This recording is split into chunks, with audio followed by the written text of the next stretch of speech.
Hello and welcome to my new series, Make a Mega. This is the second episode in this series. The first one, we looked at Mega Arbok. Two concepts, in fact. So if you haven't seen that video, I highly recommend checking it out.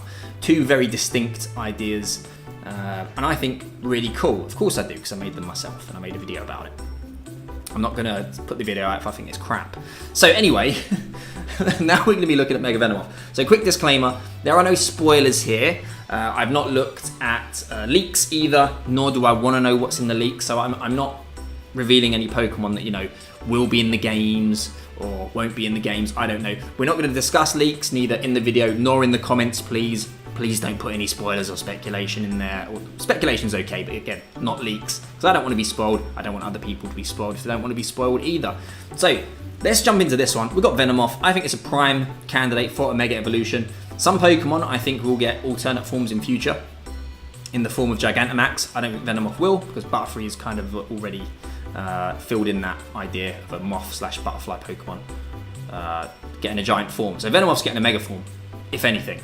Let's talk about it. So, got stats on the screen, got the abilities on the screen. Poison Moth Pokemon.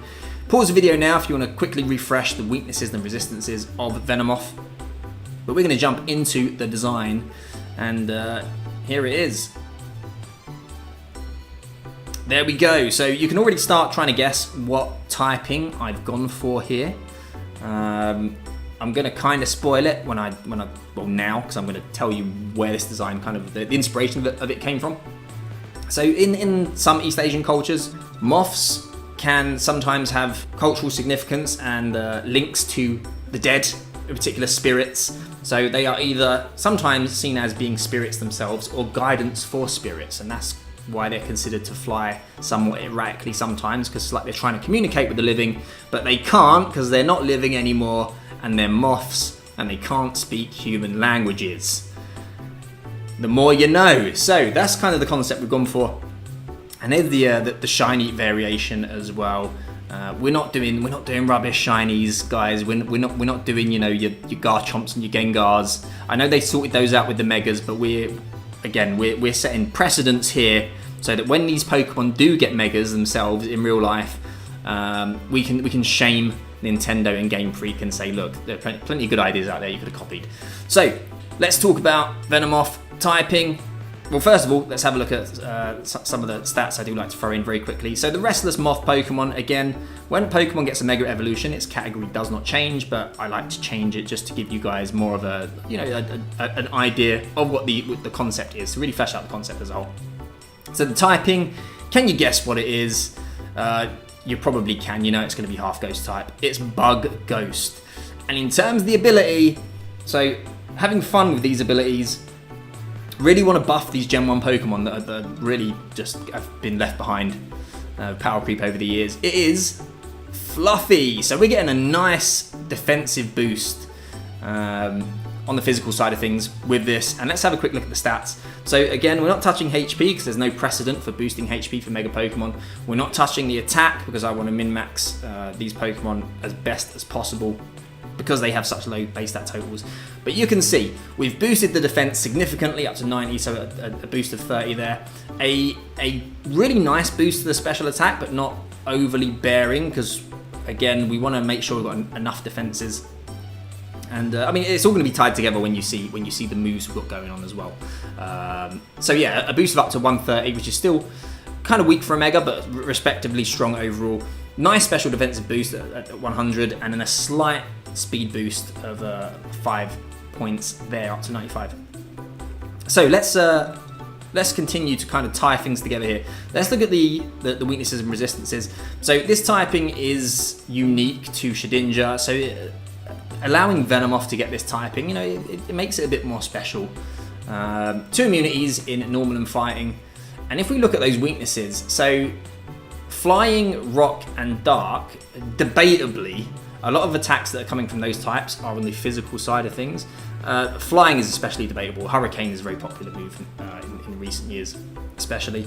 But yeah, that's where the Fluffy ability comes in. So I think it's contact moves, or is it physical contact moves, or all contact moves? I forget. But we're getting good utility out of that ability potentially. Of course, we have the fire weakness, and Fluffy does exacerbate that. It also adds a fire weakness, so we're quadruple weak to fire. But again, we can't go too crazy with it. Well, I mean, we can go crazy. We're going to go crazy with some designs, but you know, it is what it is. Fluffy gives you a fire weakness. In case you're wondering why is a moth getting fluffy, I'm sure you've seen before, if you're familiar, some moths are pretty furry looking. That's a justification there.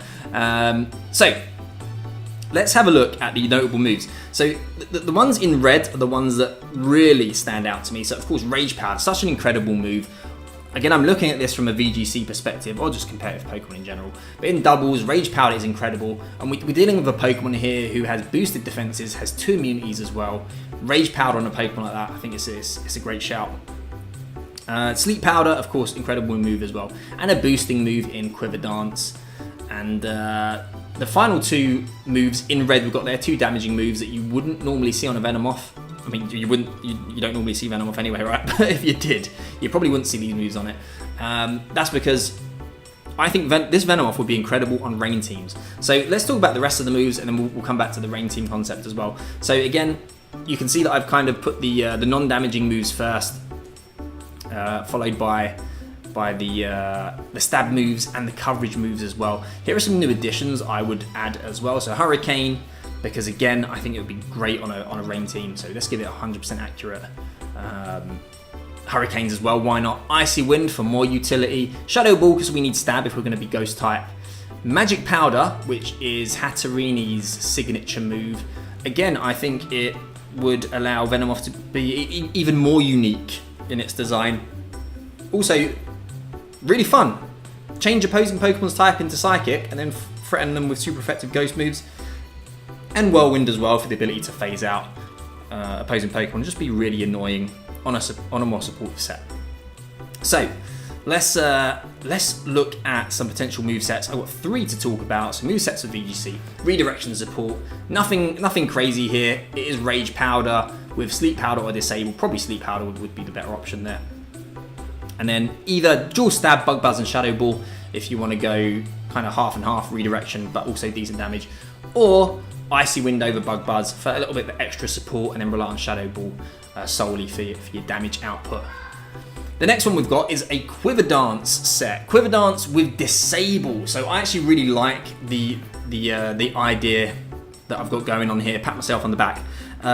Get that attack boost, the special attack boost, the damage boost I should say, get the speed boost as well, and either start dishing out damage with Bug Buzz and Shadow Ball, or use that speed boost to be outspeeding opposing Pokemon, scout out their moves, and just start disabling them. So again, just further utility in supporting Venomoth and his partner Pokemon, and keeping things on your side of the field alive, and just controlling your opponent overall. And the final set is the rain set. So again, something on a Primal Kyogre team or your general rain teams in a meta where primals don't exist. And Quiver Dance set, of course, running Protect as well. Shadow Ball, because Ghost is just a really good offensive typing. And then Sludge Wave. So we alluded to it before, Sludge Wave on a rain team, because rain teams often incorporate at least one steel type as well. So we can be running Venomoth next to a steel type, get boosted up with a Quiver Dance, bring in your steel type next to it, start firing off those Sludge Waves, applying that pressure. Hurricane, 100% accurate as we mentioned, and Giga Drain. So it could be not the only one. It could be the other moth outside of Volcarona who can effectively use Giga Drain to heal itself up. Yeah, I think this would be a great set as well. Of course, a ton of other moves. We've already seen it gets access to Energy Ball as well if you just want to be hitting opposing water types on those rain teams for big damage. And of course, the rain offsets the fire weakness as well. So that's Mega Venomoth. That's the concept we come up with. Let me know what you think. Do you like this idea? Do you not like this idea? What typing would you give to Mega Venomoth? Personally, I think that like a Psychic Bug would be pretty good as well. It makes a lot of sense with Venomoth's current moveset as well. And in the next episode, we will be there is a next episode, and I'm going to be teasing it. So here's our next episode's Make a Mega. Let me know if you can identify what Pokemon this is, and see if you're right. Tune into that next episode, and hopefully I will catch you then. You take care.